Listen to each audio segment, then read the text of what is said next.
La Bible dit que les mots ont le pouvoir de blesser quelqu'un, de bénir ou de maudire.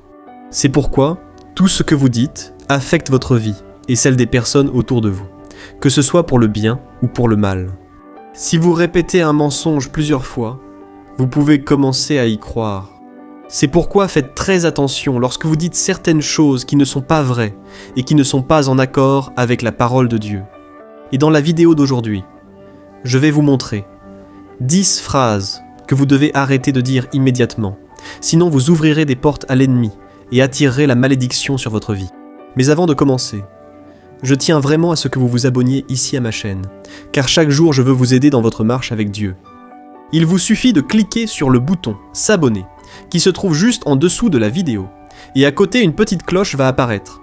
Il est important que vous cliquiez sur cette cloche et que vous sélectionniez l'option « Toutes ». Comme ça, vous ne manquerez aucune des vidéos que je vais publier, d'accord ? Alors, commençons. La première phrase que vous devez arrêter de dire immédiatement. Je n'ai pas de valeur, personne ne se soucie de moi. Combien de fois avez-vous déjà dit cela ? Souvent, nous faisons de notre mieux, sans toujours recevoir la reconnaissance souhaitée, n'est-ce pas ?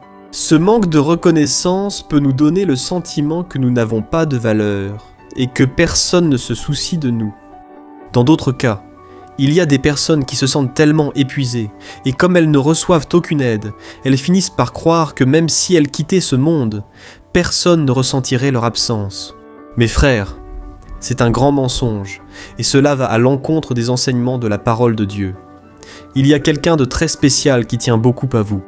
Regardez ce qui est écrit dans le psaume 139. « Seigneur, tu me sondes et tu me connais. Tu sais quand je m'assieds et quand je me lève. De loin tu discernes mes pensées. Tu as créé le plus intime de mon être et tu m'as tissé dans le ventre de ma mère. Je te loue car tu m'as fait d'une manière spéciale et admirable. Tes œuvres sont merveilleuses, j'en suis absolument certain. Mon cher frère et ma sœur, tu es un chef-d'œuvre de Dieu. Je sais que tu as des défauts, mais cela ne diminue en rien ta valeur aux yeux du Seigneur. Il ne te juge pas selon ta capacité, ta beauté ou ton intelligence.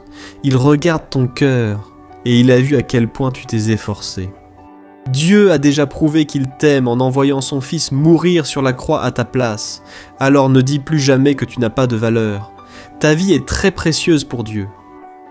La deuxième phrase que tu dois arrêter de dire immédiatement. Dieu n'écoute pas mes prières. C'est une phrase que beaucoup de personnes disent lorsqu'elles pensent que leurs plans n'ont pas abouti parce que Dieu n'a pas écouté leurs prières. Cependant, c'est encore un grand mensonge que tu dois arrêter de dire. Tu dois faire attention à cette phrase parce qu'elle peut engendrer de l'incrédulité dans ton cœur. Et la Bible dit que sans la foi, il est impossible de plaire à Dieu. Regarde cette merveilleuse promesse du psaume 34. Les justes crient. Le Seigneur les entend et les délivre de toutes leurs tribulations. Le Seigneur est proche de ceux qui ont le cœur brisé, et il sauve ceux qui ont l'esprit abattu. Alors crois que Dieu est attentif à tes prières et qu'il veut t'aider à réaliser tes rêves et tes objectifs. Il est aussi important que tu fasses attention à ses réponses. Le silence de Dieu face à tes demandes est aussi une réponse et tu dois le comprendre. Parfois, Dieu dit non ou attend, ou quelque chose que tu ne veux pas entendre, mais lui seul sait ce qui est le mieux pour toi. Et ce que tu demandes n'est pas toujours conforme à sa volonté, ou ne viendra pas au moment où tu le souhaites. C'est pourquoi, sois très calme, ne te plains pas et n'arrête pas de croire. Peut-être que les circonstances n'ont pas encore changé parce que Dieu les utilise pour te changer toi. Amen. 3. Troisième phrase que tu dois arrêter de dire d'urgence. Ce problème n'a pas de solution. Jésus a dit « Ce qui est impossible aux hommes est possible pour Dieu. » Mon frère, fais attention à ne pas avouer la défaite trop tôt, car Dieu peut changer n'importe quelle situation, aussi difficile soit-elle. La Bible s'est remplie de cas sans solution qui ont été transformés. Grande testemunho do poder de Deus. C'est pourquoi, fais plus confiance au Seigneur sans chercher à imaginer la suite. Dieu peut ouvrir une porte qui n'existait pas juste pour montrer qu'il est Dieu. Alors aie la foi, car il n'y a aucun problème dans ce monde qu'il ne puisse résoudre. Amen. 4. La quatrième phrase que tu dois arrêter de dire immédiatement. Je le jure devant Dieu, je ne ferai plus jamais ça. De nombreuses personnes disent souvent cette phrase. Elles promettent de ne plus faire d'erreurs, mais savais-tu que Dieu condamne cette attitude ? Regarde ce que Jésus a dit.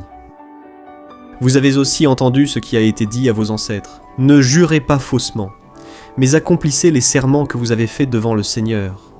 Mais moi, je vous dis, ne jurez en aucune façon, ni par le ciel, car c'est le trône de Dieu, ni par la terre, car c'est l'escabeau de ses pieds, ni par Jérusalem, car c'est la ville du grand roi. Ne jurez pas non plus par votre tête, car vous ne pouvez rendre blanc ou noir un seul cheveu. Que votre oui soit oui, et que votre non soit non. Tout ce qui va au-delà vient du malin. Nous, en tant qu'êtres humains, allons commettre beaucoup d'erreurs au cours de notre vie. C'est pourquoi promettre quelque chose au nom de Dieu est très sérieux. Au lieu de jurer au nom de Dieu, dis simplement que tu vas faire de ton mieux avec l'aide du Seigneur pour ne plus te tromper. D'accord ? La 5e phrase que tu dois arrêter de dire immédiatement. Ce désert ne finit jamais. Tu as sûrement déjà dit ça au moins une fois dans ta vie. Je sais que parfois tu fais face à des situations qui semblent vraiment ne jamais finir. Ce sont des luttes et des problèmes quotidiens qui te poursuivent pendant longtemps. Et quand tu sors d'un problème, un autre arrive aussitôt. Mais il faut faire très attention en répétant cette phrase, car cela vole ton espoir et ta foi. Quand tu ouvres la bouche pour dire que ce désert ne passera jamais, tu donnes la liberté à l'ennemi de continuer à mettre des problèmes sur ton chemin. C'est pourquoi, mon frère, quand tu as envie de te plaindre, souviens-toi de cette promesse du psaume 34 qui dit ceci. Le juste traverse beaucoup d'afflictions, mais le Seigneur le délivre de toutes. Quelle promesse, mes frères! Alors approprie-toi cela. Que faire? À partir d'aujourd'hui, je crois que le Seigneur va me délivrer une fois de plus de cette affliction. Quand tu commences à prophétiser cela, quand tu commences à le dire avec ta bouche, tu attires des bénédictions sur ta vie et tu augmentes ta foi.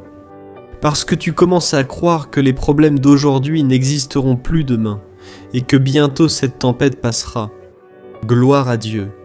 6e phrase que tu dois arrêter de dire immédiatement. Il vaut mieux que j'abandonne tout. C'est une phrase très courante que les gens disent quand ils pensent que ça ne vaut plus la peine de continuer à se battre pour quelque chose, que ce soit un rêve personnel, un mariage, une place à un concours. Beaucoup de gens finissent par abandonner, pensant que c'est trop difficile d'y arriver, et choisissent la solution la plus facile, tout laisser tomber. Si nous considérons les promesses de Dieu dans la Bible, nous voyons que cette phrase retarde simplement notre vie. Vois ce que le Seigneur te dit aujourd'hui. N'est-ce pas moi qui t'ai donné cet ordre? Sois fort et courageux. Ne t'effraie pas et ne te décourage pas, car le Seigneur, ton Dieu, sera avec toi partout où tu iras. Gloire à Dieu. Je crois que le Seigneur te dit de continuer aujourd'hui. C'est pourquoi, si ce message que je t'apporte touche ton cœur, écris ici en commentaire. Dieu m'a parlé à travers ce message. Amen. Cela va encourager les gens à vouloir regarder cette vidéo. Et alors, frère, pour revenir à cette question d'abandonner, je sais que bien souvent la frustration et le découragement sont des sentiments qui frappent constamment à votre porte. Mais vous ne pouvez pas laisser ces sentiments contrôler votre vie. Vous devez vivre par la foi, et lorsque vous persévérez, même sans voir d'issue, Dieu honore votre foi et il fait que toute chose concourt à votre bien. Amen. La 7e phrase que vous devez arrêter de dire immédiatement. Je n'ai rien, je n'ai pas de vêtements pour sortir. Combien de fois avez-vous déjà dit ça? Vous aviez un anniversaire ou un mariage auquel vous deviez aller, puis vous avez regardé cette armoire pleine de vêtements, et vous avez dit que vous n'aviez rien à mettre pour sortir. Mais c'est un grand danger. C'est parce que parfois, nous ne donnons pas de valeur aux choses que Dieu nous donne, et cela montre de l'ingratitude. Regardez ce que Jésus nous enseigne dans Matthieu chapitre 6. Pourquoi vous inquiétez-vous pour les vêtements? Regardez comment poussent les lys des champs. Ils ne travaillent, ni ne filent. Cependant, je vous le dis, même Salomon, dans toute sa splendeur, n'était pas vêtu comme l'un d'eux. Le Seigneur vous dit de ne pas vous inquiéter pour les vêtements ou les biens matériels, car il pourvoit à tous vos besoins. Lorsque vous affirmez ne rien avoir à porter pour sortir, vous murmurez finalement que Dieu ne prend pas soin de vous. Alors, faites attention en regardant votre armoire pleine en disant que vous n'avez rien à mettre. Au lieu de cela, Remerciez le Seigneur pour tout ce que vous avez, car le désir du Seigneur est de vous bénir dans tous les domaines, et c'est pourquoi vous devez être reconnaissant pour tout. Amen. La 8e phrase que vous devez arrêter de dire immédiatement. Dieu ne va plus me pardonner. Un jour, une personne m'a dit qu'elle avait déjà péché, et qu'elle croit maintenant que Dieu ne va plus lui pardonner pour tout ce qu'elle a fait. Je suis sûr que cette personne n'est pas la seule à penser ainsi. Beaucoup de gens croient que le péché qu'ils commettent est plus grand que le pardon de Dieu, et finissent par s'éloigner de la présence du Seigneur en se sentant rejetés. Mais c'est un grand mensonge. Si tu as déjà prononcé cette phrase une fois dans ta vie, tu dois arrêter de la dire immédiatement.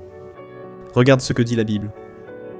Si nous confessons nos péchés, il est fidèle et juste pour nous pardonner nos péchés et nous purifier de toute injustice. Et ce n'est pas tout.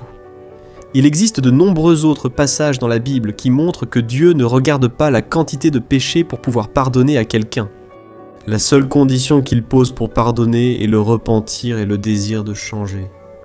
Et même si tu as commis des péchés, même en connaissant sa parole, Dieu est prêt à te pardonner parce que Jésus s'est déjà sacrifié pour ton péché.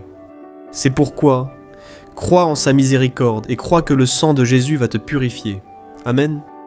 La 9e phrase que tu dois arrêter de dire immédiatement. Dieu a ses favoris. Beaucoup de personnes qui traversent des situations désagréables ont l'habitude de dire qu'elles n'ont pas de chance et que les problèmes n'arrivent qu'à elles. De ce fait, elles commencent à se voir comme inférieures et pensent que Dieu ne bénit que certaines personnes et pas d'autres. Mais ce n'est pas vrai, mes frères. Nous faisons tous face à des difficultés et des problèmes.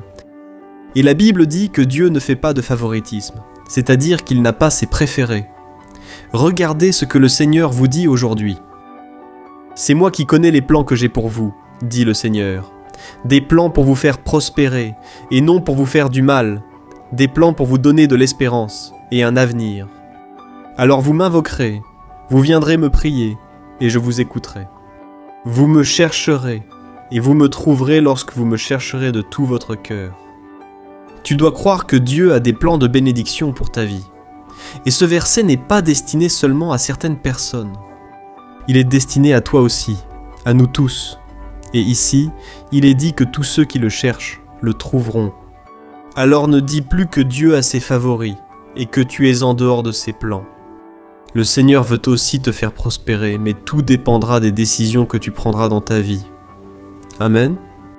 Et la 10e phrase que tu dois arrêter de dire immédiatement. Je ne suis pas prêt à accomplir l'appel de Dieu.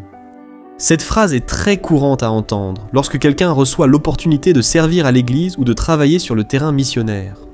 Beaucoup de personnes ne se sentent pas capables de réaliser quelque chose et elles ont très peur de se tromper. Mais frères, vous devez comprendre une chose. Dieu appelle une personne. Il voit son cœur et son désir de servir.